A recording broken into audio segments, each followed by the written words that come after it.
গিয়ে বসো, আমি খাবার নিয়ে আসছি। আর কি রান্না করেছো তুমি? তোমার পছন্দের পটল চিংড়ি, কি খাবে তো? নিশ্চয়ই তোমার হাতে রান্না এত সুন্দর আমি খাবো না? চলো বলছি, তুমি যেমন দেখতে সুন্দর তেমনি সুন্দর তোমার রান্না। ও একটি বাবা। ছোট্ট শহরে দিলীপ নামে এক বিবাহিত মানুষ থাকত। তার এক ছেলে, এক মেয়ে। আজ থেকে বেশ কিছু বছর আগে দিলীপ তার স্ত্রী শর্মিষ্ঠার সাথে প্রেম করে বিয়ে করে। তবে আজ তাদের সংসার খুব সুখের। দিলীপ একটি প্রাইভেট ফার্মে কাজ করত, কিন্তু দিলীপের মোবাইলের খুব নেশা ছিল। সে প্রায়ই মোবাইল ঘাঁটত। একদিন হঠাৎ তার চোখ পড়ে একটি বিবাহিত মহিলার প্রোফাইলে। নাম মিতু। মিতুর হাসি, তার সাধারণ জীবনের ছোট ছোট পোস্ট, সবকিছুই দিলীপের খুব ভালো লাগতে শুরু করলো। কিন্তু দিলীপের মনে কোনো খারাপ ইচ্ছে ছিল না। সে শুধু মিতুর ভালো লেখা বা ছবিতে সুন্দর মন্তব্য করত। এভাবেই শুরু হলো এক অদ্ভুত অদৃশ্য সম্পর্ক। না ছিল কোনো দেখা, না কোনো দাবি, শুধু দুটো মানুষের মধ্যে এক নিঃশব্দ ভালো লাগা। দিন কেটে যাচ্ছিল। দিলীপ অপেক্ষা করত মিতুর নতুন পোস্টের জন্য, আর মিতু হয়তো অপেক্ষা করত তার সেই ছোট্ট সুন্দর মন্তব্যের জন্য। খুব সুন্দর লিখেছো। আজকের লেখাগুলো আমার মন ছুঁয়ে গেল। ধন্যবাদ, তোমার কথাগুলো আমার খুব ভালো লাগলো।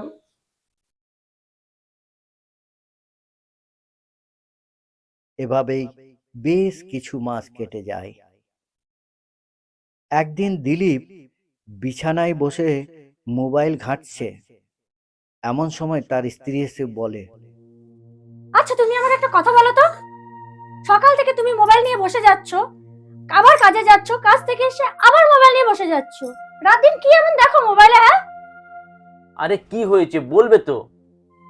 ও, আমি তোমাকে বলবো তবেই তুমি জানবে। বাড়িতে কয়দিন ধরে সবজি নেই, সেই খেয়াল কি তোমার আছে? আমি সেই সকাল থেকে উঠে ঘরের সমস্ত কাজ করছি, রান্না বান্না করছি, ছেলে সামলাচ্ছি, বলছি ঘরের সব দায়িত্ব কি আমার নাকি? আচ্ছা, তোমাকে একটা কথা জিজ্ঞাসা করব, বলবে? কি কথা? তুমি মোবাইলের মাধ্যমে কারোর সাথে কি কোনো সম্পর্কে জড়িয়ে আছো? আরে কি বলছো তুমি? আমি আবার কার সঙ্গে জড়াতে যাব? সেইটা তুমিই জানো। যাও গিয়ে তাড়াতাড়ি সবজিটা নিয়ে এসো, নাহলে না খেয়ে কাজে যেতে হবে।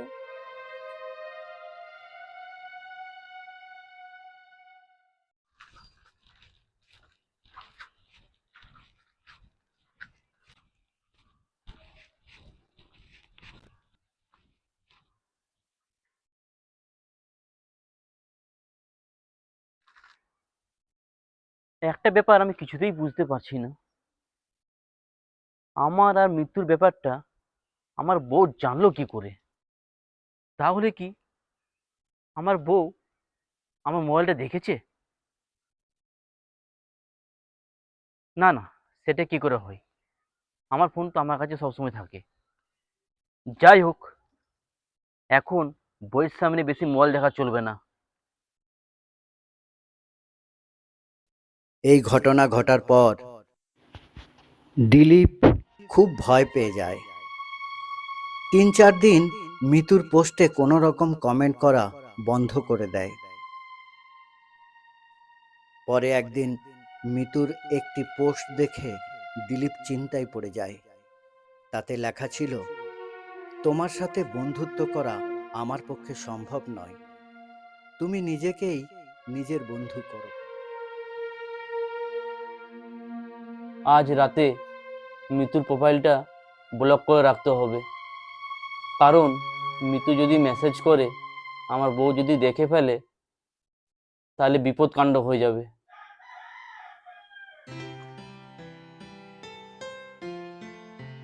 তাহলে মিতুর মোবাইলটা খুলে দেখি কোনো মেসেজ এসেছে কিনা।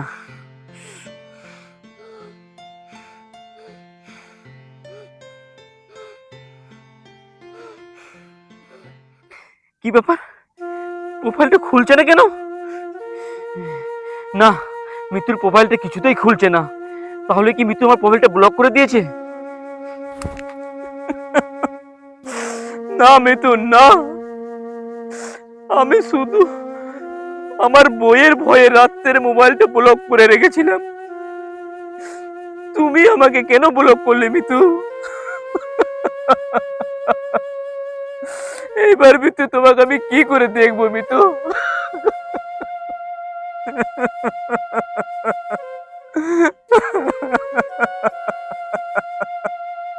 আমি কি মিতু তোমাকে কোনো ভুল কথা বলেছিলাম? আমি কি তোমাকে কোনো কষ্ট দিয়েছিলাম মিতু? তাহলে মিতু তুমি আমার মোবাইলটা কেন ব্লক করলে মিতু? কয়েকদিন রাহুল চুপচাপ হয়ে গেল। তার মনে এক অদ্ভুত শূন্যতা তৈরি হলো, যেন কিছু না থাকলেও অনেক কিছু হারিয়ে গেছে। আচ্ছা, মিতু আমার প্রোফাইলটা ব্লক করেছে, আমার বইয়ের প্রোফাইল থেকে তো মিতুর প্রোফাইলটা আমি দেখতেই পারি। আইডিয়া!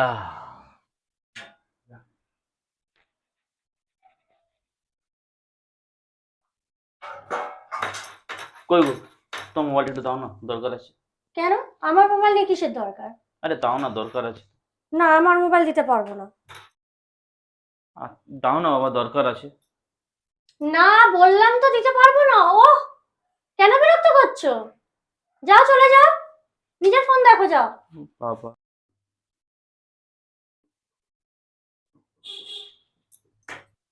একটু মোবাইলটা চাইলাম, দিল না।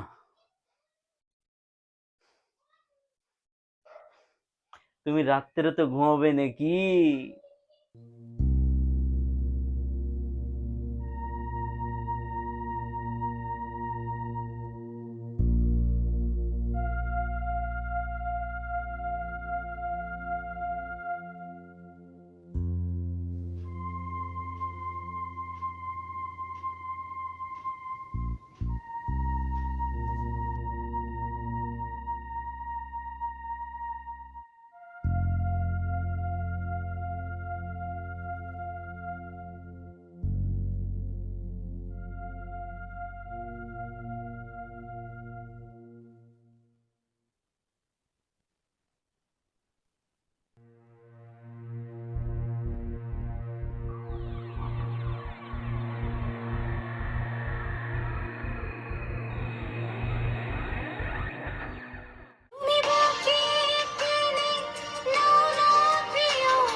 না না, এইভাবে ভেঙে পড়লে চলবে না, আমারও একটা সংসার আছে। এরপর দিলীপ আবার নিজের জীবনে ফিরে এলো।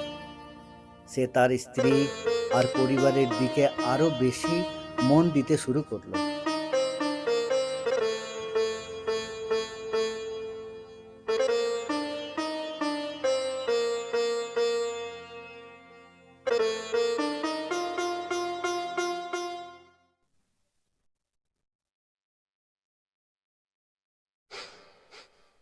আসলে সব সম্পর্ক কাছে আসার জন্য নয়, কিছু সম্পর্ক আছে যেটা দূর থেকে সুন্দর লাগে।